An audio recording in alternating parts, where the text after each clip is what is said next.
Hey there, adventurers. Welcome to Character Talks, the podcast where we celebrate ordinary folks taking extraordinary leaps. Today, we're shining a light on Erin Towns, a woman who proves that sometimes the biggest journey starts with the tiniest step. Erin wasn't always the fearless soul you might imagine if you knew her story. Fear, self doubt, heck, maybe even a sprinkle of imposter syndrome kept her feet firmly planted on familiar ground. But something stirred within her, a yearning for something more.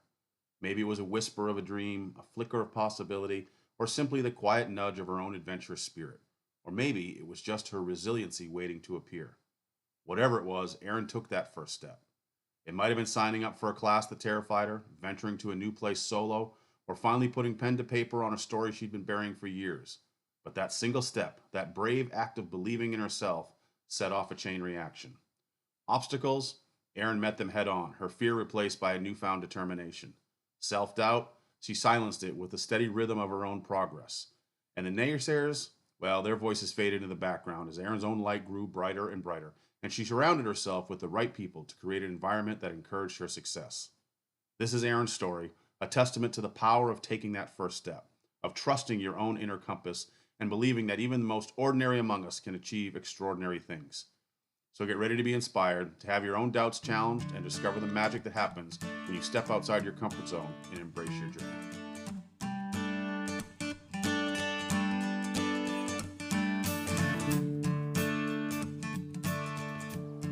In Character Talks, we aim to unearth the hidden gems of human resilience, courage, and growth. We bring you tales of ordinary people who found themselves in extraordinary circumstances and emerged from the crucible of life forever changed. From tales of facing fear head-on, to serendipitous encounters that altered destinies, and from travels to distant lands that broadened horizons. To battles fought within, we believe that every experience holds the potential to shape us in profound ways. I'm Chris Christie, and this is Character Talks. Just after it's been cut,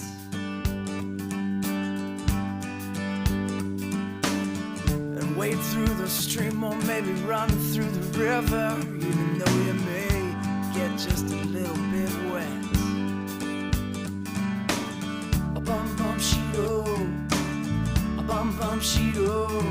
Wow, wow, wow, wow. This is life.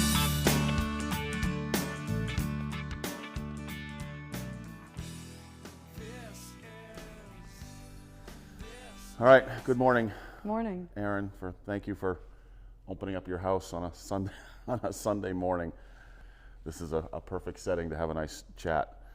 We made the introduction through Jen, and you and I spoke once before, and you gave me the kind of the Cliff Notes version of who you are and what you've done, which is inspiring for sure. So I always like to start the podcast with, if you don't mind, just kind of giving a little background of who you are. I think the more people get to know who you are, it makes what you share a little more impactful to people, that they can probably relate in many instances to stuff that you've been through. So if you could give us kind of the overview of who you are and, Sure. and where you are and why you're here, where now.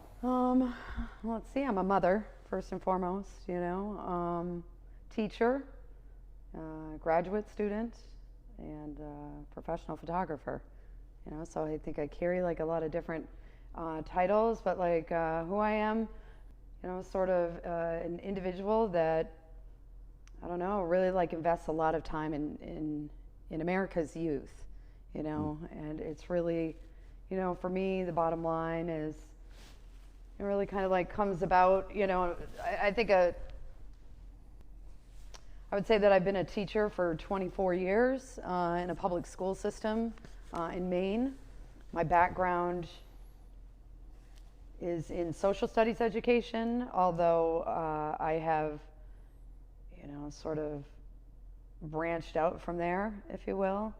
I would describe myself as a world explorer, and somebody definitely interested in, not just environment, but like sort of where environment, humans, and, sort of meet. And I like to teach a lot. Pretty motivated woman. I At the same time, I would describe myself as the world's biggest chicken. I really, really am. I mean, my first sort of go-to when somebody asks me something, or is generally the first answer in my head is no. And so that's something. I am a individual that has been in recovery from drugs and alcohol for an extended amount of time, and that is very important to me. I'm a good friend. To those that I try to be helpful when I can, kind of go out of my way and try to help others, I suppose. It's a way that I can remain sober as well, which is a very helpful thing, getting out of myself. I can be a little bit impatient with things. I think, I just describe myself as just straight and to the point. Others might not describe me that way. I am definitely somebody that does not like to spend a lot of time with mundane tasks such as emails, and I don't know, I have to be outside. I have to be looking around. I have to be exploring things. I question a lot of things. And really, I think, lastly, I would say that I'm pretty peaceful. That's what I'm interested in is peace and happiness.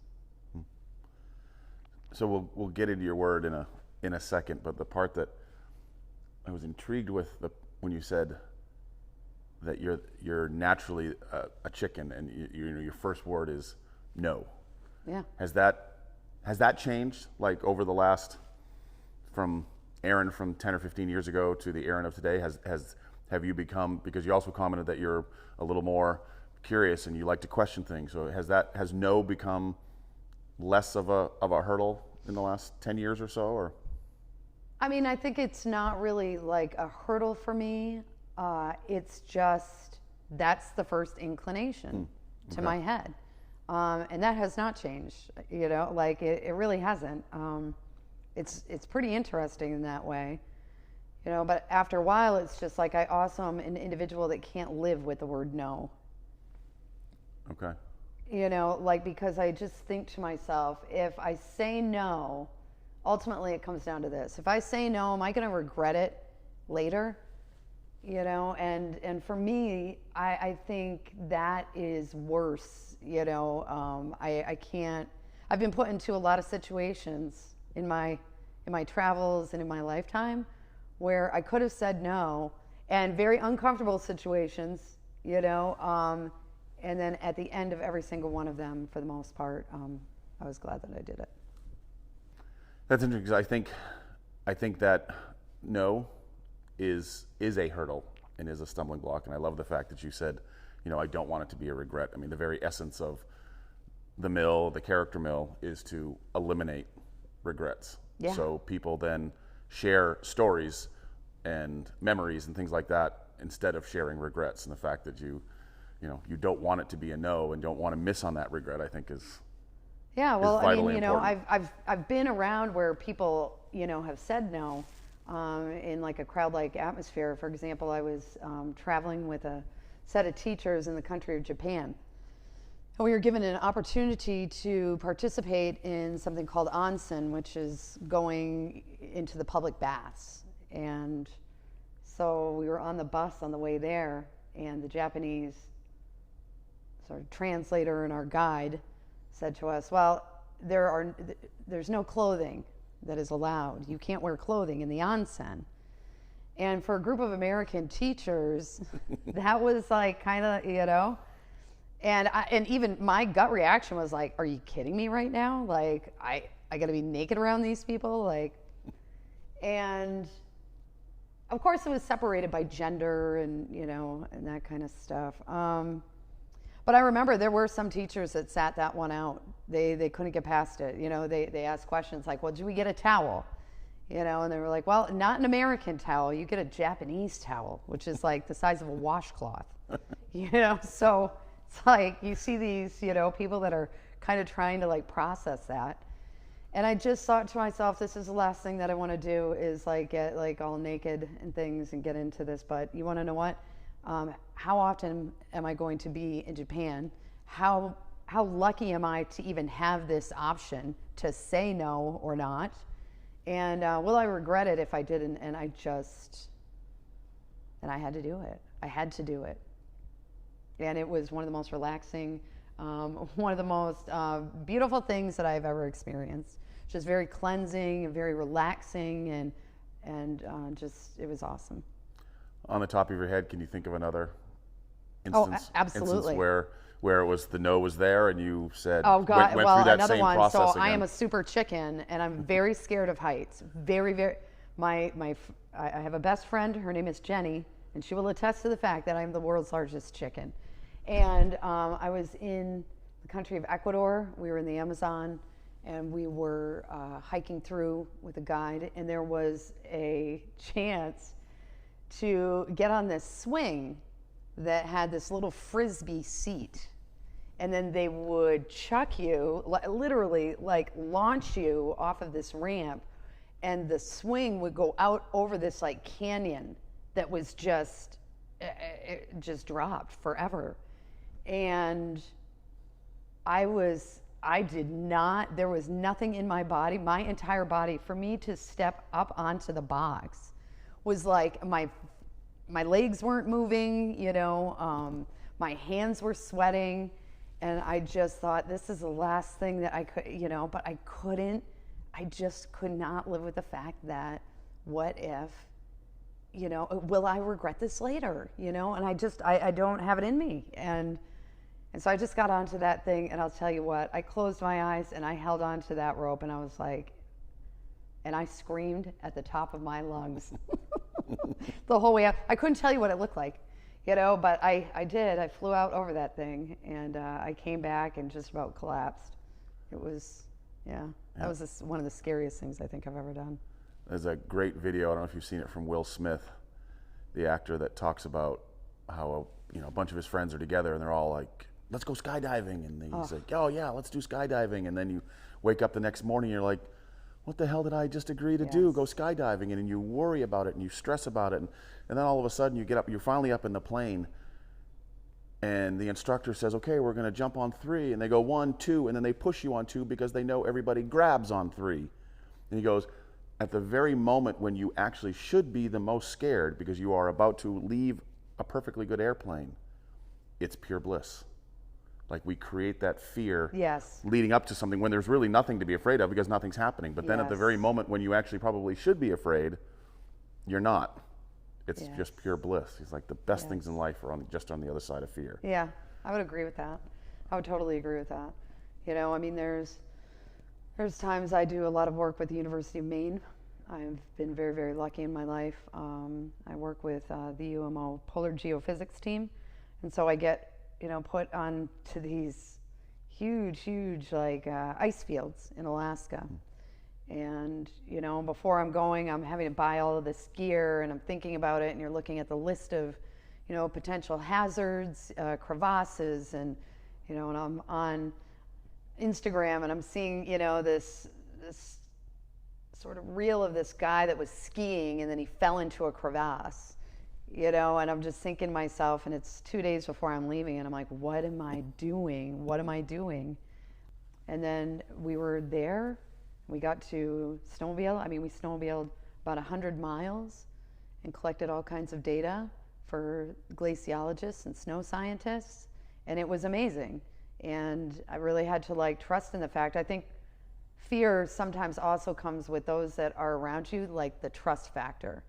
So having trust in people that do know what they're doing and people that do have a good idea, and listening to what they say. Everybody from the guy that put me onto the swing and had me hang on and showed, the exact hand position, listening to what they're saying and doing it, goes a long way. Same with my professor, what to do, what not to do, where to walk, checking in with them, sticking to safety protocols. So there's things that you can take chances and do it the right way and be safe. Yeah, trust. That's a big, yeah. That's a big word. I just did a post, I think, on the character mill the other day that was something simple, like we just decided to go and check the full moon out, and we walked down a dark road with flip-flops, no headlamps, and then came out onto this amazing beach with the moon, and it was like it was midday. But it was just, we just trust that, yeah, we'll be fine. We're walking down a dark road, not knowing exactly where, everything's going to go, and all of a sudden we come upon this. That's a great word. Well, speaking of words, what's yours? I would say resilient. Resilient. Resiliency. And what does that mean to you? Resiliency means that no matter what happens in your life, no matter what you go through, whether it's good, bad, that you just keep going, and that if you just keep going, that the biggest gifts will be given to you at the end. I like that. So now, a two-parter. Was there a time when you weren't resilient? And was there something specific or a chain of events that all of a sudden gave you that power, that courage to say, no, I'm going to live that way now? Yeah, I mean, certainly, there were times in my life, active addiction. I was not a resilient soul. Didn't really have the skills and the tools, to be able to deal with like just major and minor life. Like if it was a Monday, Tuesday, Wednesday, or Thursday, it was a good day to use something.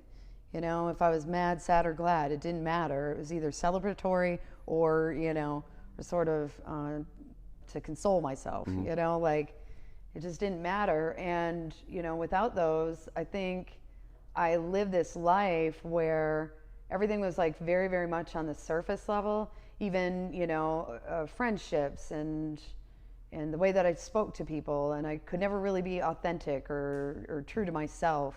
I didn't know what things like truth were, like I wasn't present, for people in my life. And I think that a variety of different things, started to happen. And I think it was actually my son. And I remember dropping him off at this place, and he just cried and cried and cried and cried and cried, and there was something about that. And then I was also given an ultimatum by my then husband, and it was the best gift that I think he ever gave me, really. And he said something along the lines of, you have two choices, choice A is to go get some help, and stay around here and be part of life, or choice B is that you got to go out on your own, and I'm really hoping that you're going to choose choice A. And he followed that up with that, like statement, and I just thought, wow. And at that point, I don't know what it was. I really don't. I don't know what made that specific instance different than other specific instances in my life, but something came into my head, and what it was it just, the term, it doesn't have to be like this, came into my head. And I just remember, okay. And I think there was a lot about the way that I grew up and my father. I think maybe that was, sort of the influence of my father, that it came into my head, is that it doesn't have to be this way, and you can always, always start over, and my father is very much a model of that, and he taught us that. And so he also used to say, when you're caught, you're caught. Like, own up to it. What are you going to do about it? Move on with it, and that was instilled in me at a very, very early age. And I think that that's just what it was. And I decided at that point, I was like, fine. And I went to, a 30-day inpatient rehab, and came out of it and just, became linked with a community, of a very, very supportive community of people. And, and that kind of gave me some skills of how to navigate some of that stuff. And out of that, oh my goodness, I have a life that has been given to me that is absolutely full of, world travel. I have the gift of one of the greatest jobs on the planet, which is to be a high school teacher. I truly believe that, to meet all of these students and these humans, in a really, really like very impactful time in their lives, a very impressionable time in their lives, and to be like a part of that and see them, when they succeed, and to see them like laugh and grow up and pull stupid stuff every single day, but like move on from it, and then to see the incredible humans that they are today. Those are the gifts that come, with that, and the ability to be resilient in that allows me to be able to practice that, to continue on, to seek, like more opportunities to learn, to bring these stories back into the classroom, to light up the world for the kids, like all of those things. It's incredible. Yeah, I think first, thanks to your dad. I love the fact that you use the word authentic. Genuine and authentic are two words for me that just are at the top of my list. And so I love that you brought your dad in of like owning up to something. That's just being authentic and taking ownership of stuff. I love that. One of the other parts that I think when we first spoke was you have done a lot of traveling. Yes. Can you talk about that? Because we spoke about that on the way up, that I think there's a lot of people that live their life and have these dreams or things that they want to do, but they have a hard time bridging the gap of here to actually doing. Can you kind of talk about the first time when you went from teacher to where you had an opportunity to do something, and what that transition looked like, and kind of the process that you went through? Because I think that's super important for folks. Oh, absolutely. I started teaching in 2000, and in 2008, I started to get a little like uncomfortable with where I was and what I was doing in the classroom. And a lot of my students always asked me the same question. They were like, why does this matter? And I never had the answer for them. It just, because it does, because the state says so, like, I don't know.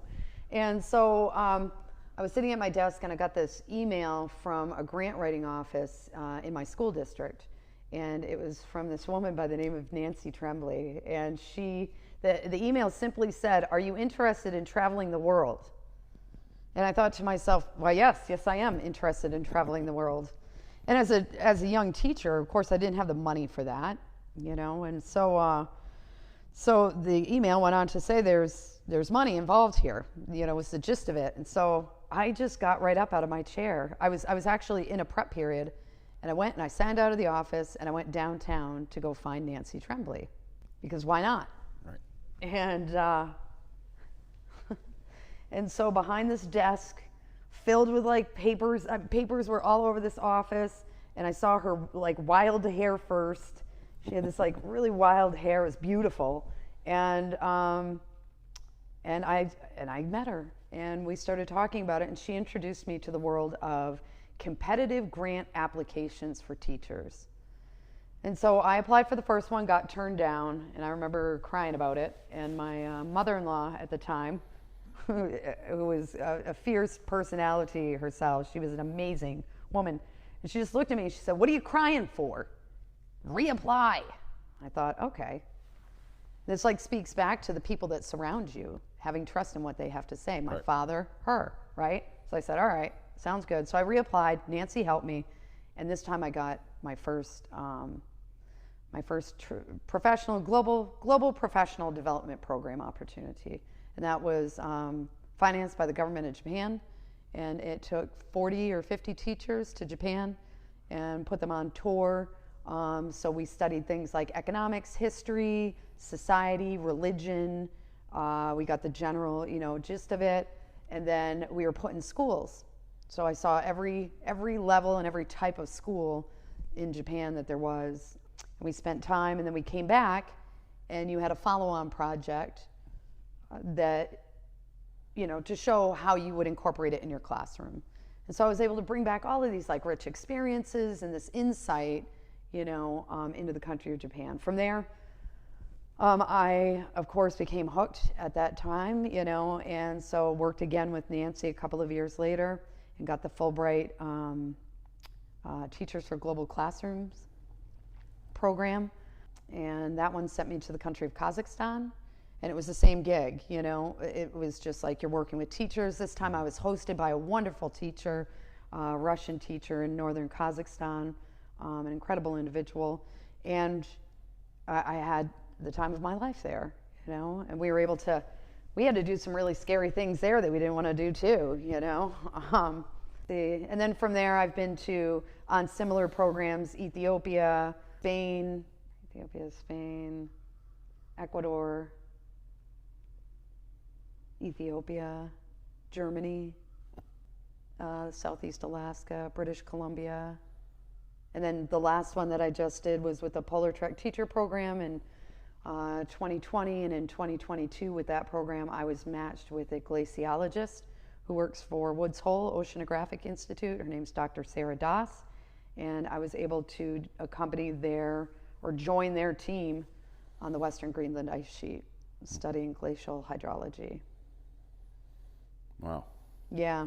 I think the way that I did it was, if an opportunity is put in front of, if an opportunity is put in front of me and I see that there is something that somebody's offering, sometimes it's a conversation, sometimes it's an actual program, sometimes it's cold hard cash, if it's, sometimes it's the opportunity even to go photograph something that I might not necessarily get paid for. I'll take it. I'll take it every single time. It's really like, and looking for those opportunities around. I'm not really the type that's like, well, I don't really know how I would ever do that. Well, you can figure it out. You can, and each one of those programs built upon the other one. And the teachers that I met in the first program are still teachers that I talk to today. They are individuals, we've been able to grow a network of us. Sometimes we see each other and we get together.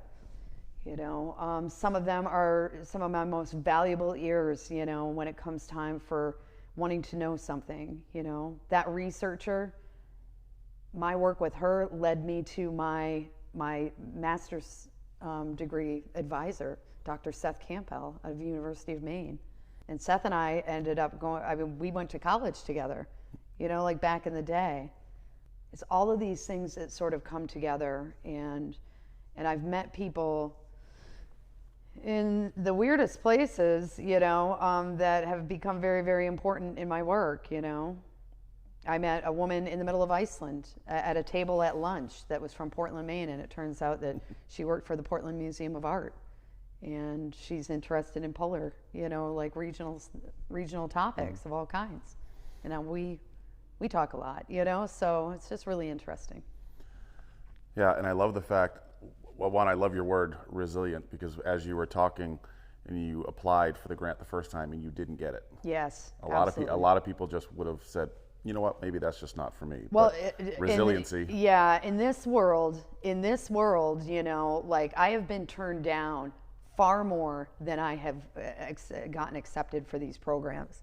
There's a lot of them. I just got turned down for one the other day. I want to go to Antarctica, and they said, no, thank you. And it's tough. It stings. It certainly stings. But I think, like resiliency and the things that, were fundamentally like, put into my brain as a child, and then all of the trials through, drug and alcohol addiction and program and recovery taught me that you just try again. Like, what are you going to do? Right. What's the alternative? The alternative is to stop, throw up your hands, and just say, no, I don't think so. Then that, for me, is not life. That's not living for me.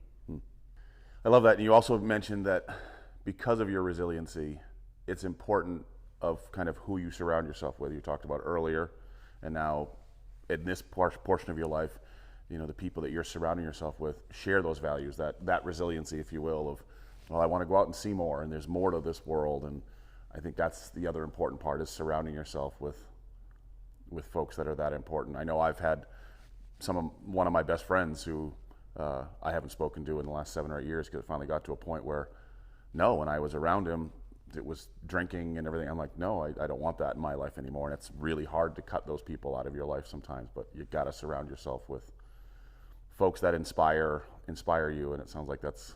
Oh, definitely. I think that's very, very, that's an essential key. And it's infectious. Like you get around people that are motivated and doing things, and you see, like their lives have been transformed, like they walk in and you know, when I walked in, my life was just like, it was not, you go from the bottom, you know, like up like that, and you see these incredible individuals doing incredible things, you know, with their lives and helping other people, and that you almost want it, you know, like you not only just need it, but it's infectious. And, you know, and people that want to, you know, like the individuals that I work with, scientists and things that are really, really interested in figuring out the planet and how it works and what's going on. And, you know, they're not doing it for nothing. They're doing it, you know, because it can help understand why large groups of individuals have to move, you know, like all around the world, you know, or why certain people are lining up at the bottom of your border, you know, like there's no food, there's no jobs, you know, like these are the types of things that scientists go out to study in order to understand, you know, like what might be happening later. And I just think that that's just like amazing, amazing work. Yeah. It's hard not to be inspired. Yeah, for sure. Yeah. For sure. So what's next? What's Egad. I'm turning 50. So this is welcome to the club. Yeah, yeah. So what's next? I don't know. You know, like I don't know. I feel like every time that I've had like a long-term plan, it never works out. You know, like I am the worst planner of my own life that ever was. And so, you know, I tend to like kind of keep it within the day.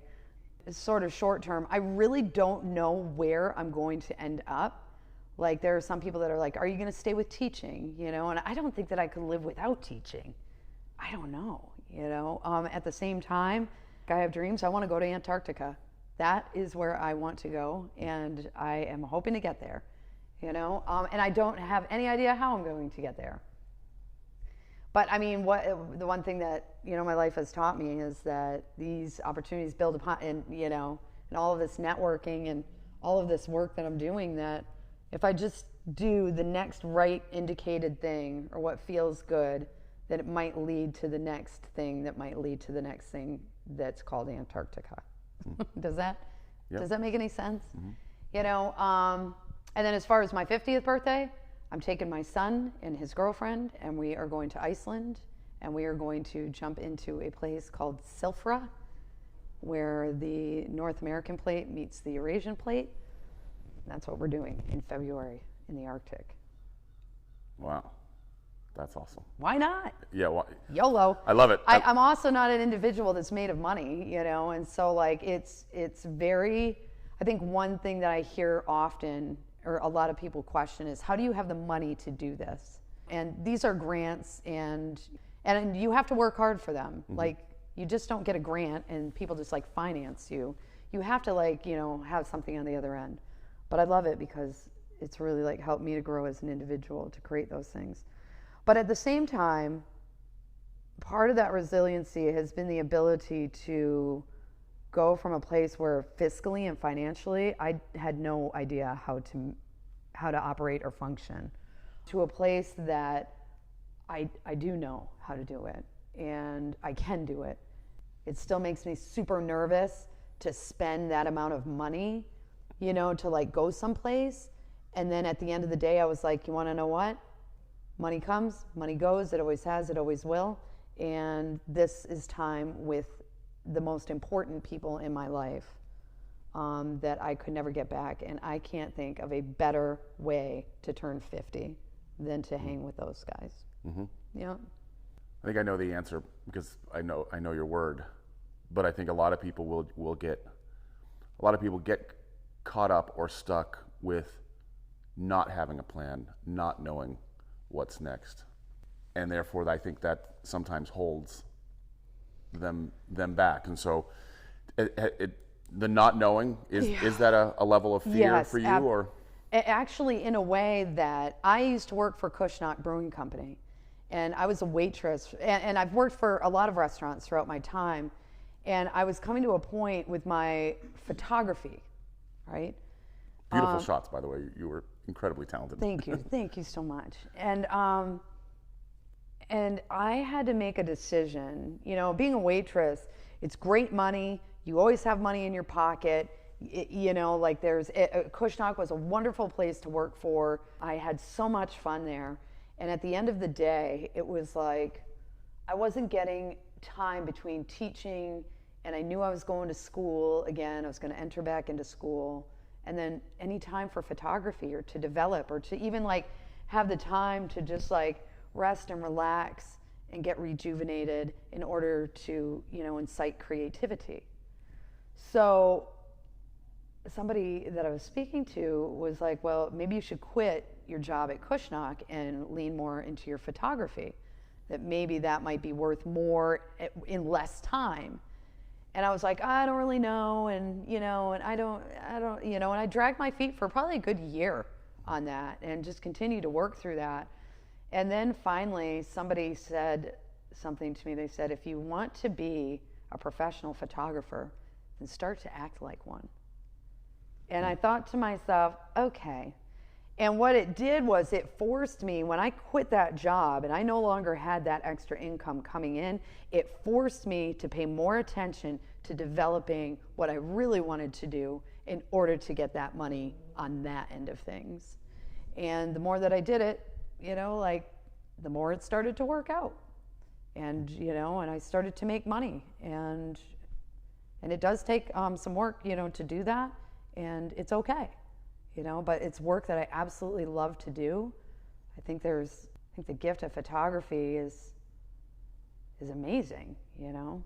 What sparked photography? Is it something you've always done, or was it based on your travel that all of a sudden you realized that, well, I'm in these incredible places and I should be capturing something, or was it before that where you just enjoyed the art of it? Or I think that I always had an eye for it. Like, people seem to say things about my photographs, you know.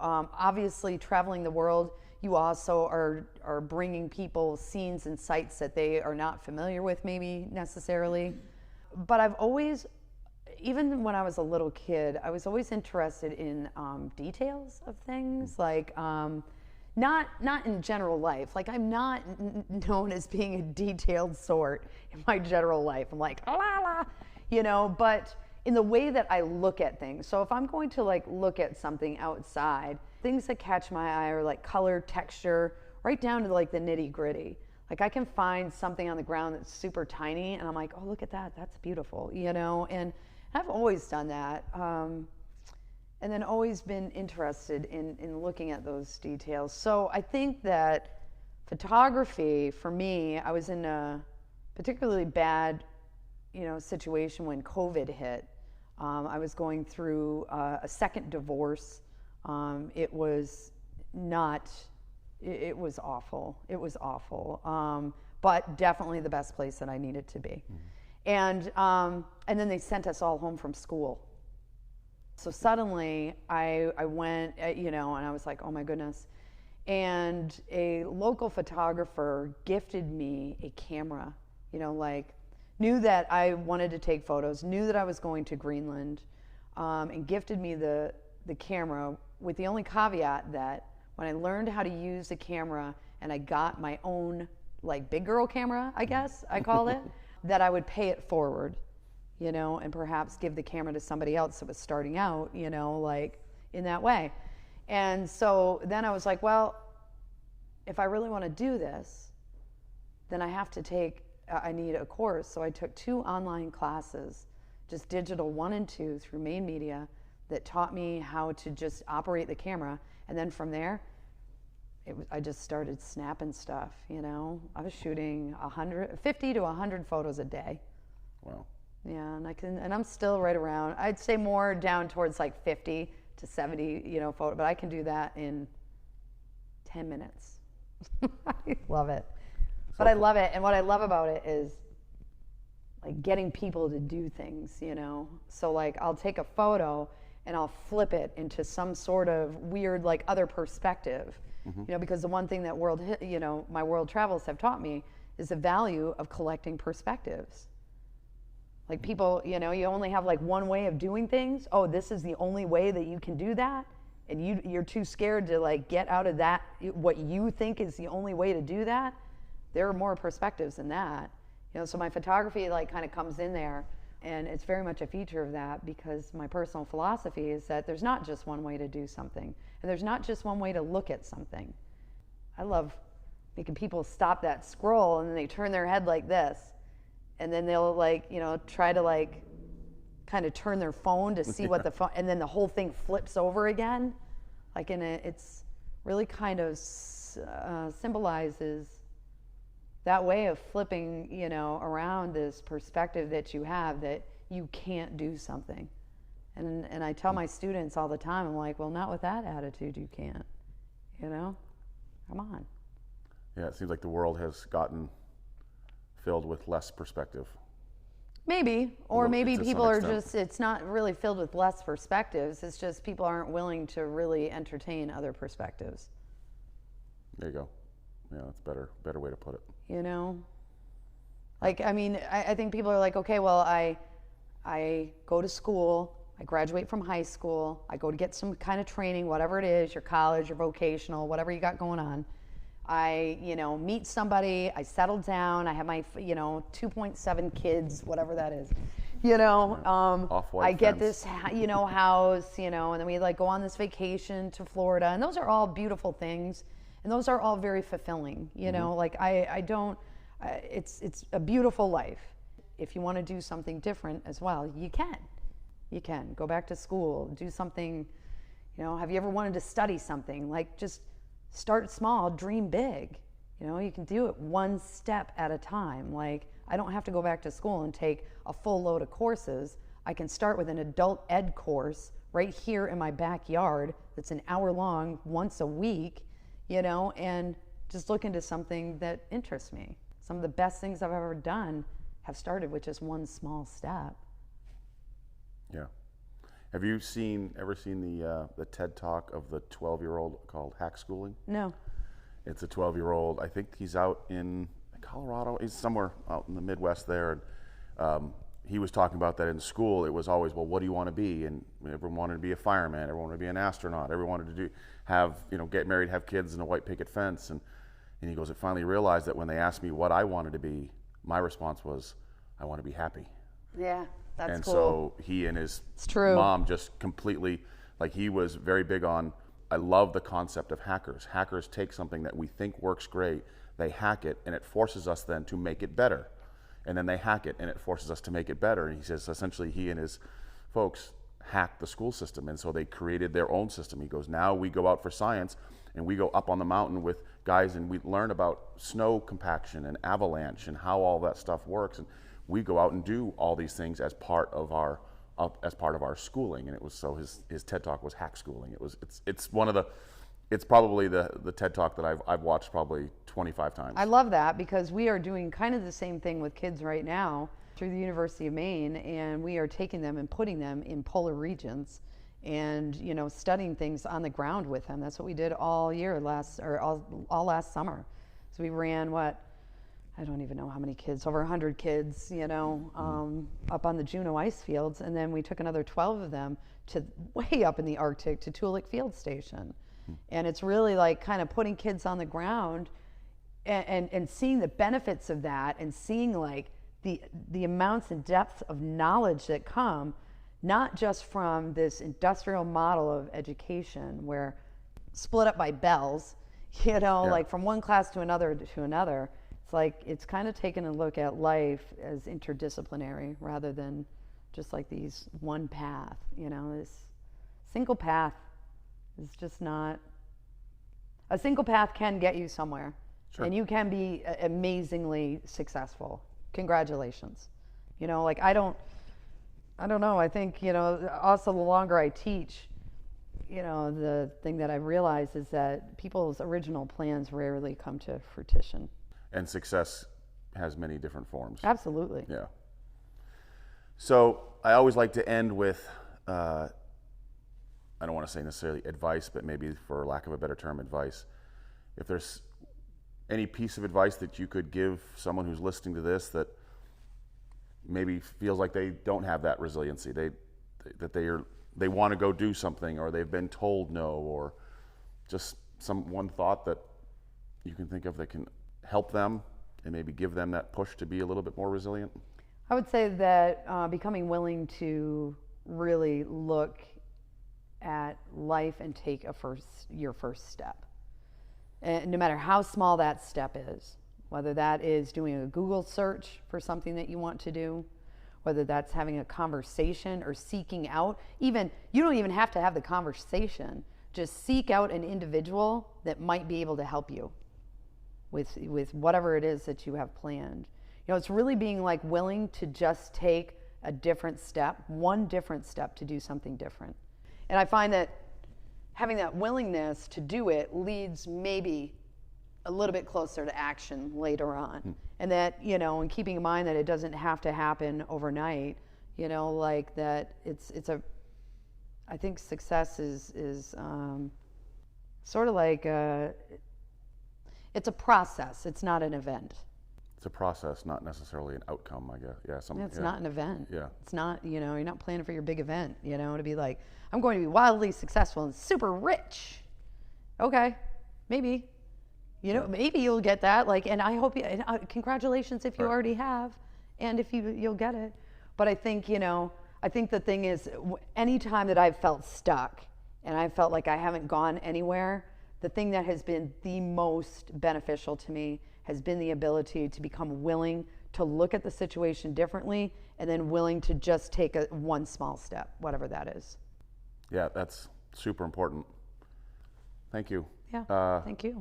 You know, we're doing this a couple weeks after a massive tragedy in this state, and I think your level of service to your students, I don't think you could ever be thanked enough for that. I think that's so important. I can imagine what your students are going through down there, and because of your resiliency, and has led you to the traveling and the ability for different perspectives, I think how you take that and then bring that and share that to your students is so important. I appreciate that. Yeah. I really needed to They hear are very, that very today. fortunate. They are very, very Thank fortunate you. to be in your world. You know, you mentioned surrounding yourself with people. They are very fortunate to have you in their world, for sure. Thank you. And thanks for your time today. Thank you. Well, there you have it, folks. The incredible story of Erin Towns, a testament to the power of taking the first step. Erin reminds us that the greatest adventures often begin with the smallest of actions, a simple decision to silence our doubts, and a bit of resiliency. Maybe you, like Erin, have a flicker of a dream waiting to be ignited. Maybe it's a trip to a far-flung corner of the globe, a creative pursuit you've been putting off, or simply the courage to break free from a limiting routine. Whatever it is, let Erin's story be your inspiration. Remember, the only thing standing between you and your next adventure is, well, you. Take that first step, believe in yourself, and watch as the magic unfolds. And hey, if you're feeling social, head over to The Mill, a brand new social media platform all about sharing your own stories and inspiring others to take their own leaps. On The Mill, you'll find a supportive community of adventurers all cheering each other on as they chase their dreams. Plus, if you're listening to this episode on The Mill, here's a little bonus. Leave a comment or ask a question in the cafe, and you'll be entered into a raffle to win a pound of character coffee. That's right, fuel your next adventure with a delicious cup of coffee on us, or just start your day with a bit of character. So go forth, adventurers, take that first step, share your stories on The Mill, and remember the only limit is your imagination. This is Character Talks, reminding you that the greatest journey begins with a single step. Until next time, stay wild.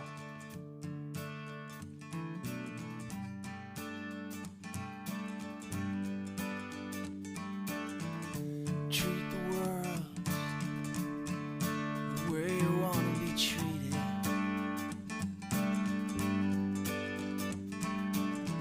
And seize the day just like you are needed. Walk through the grass just after it's been cut.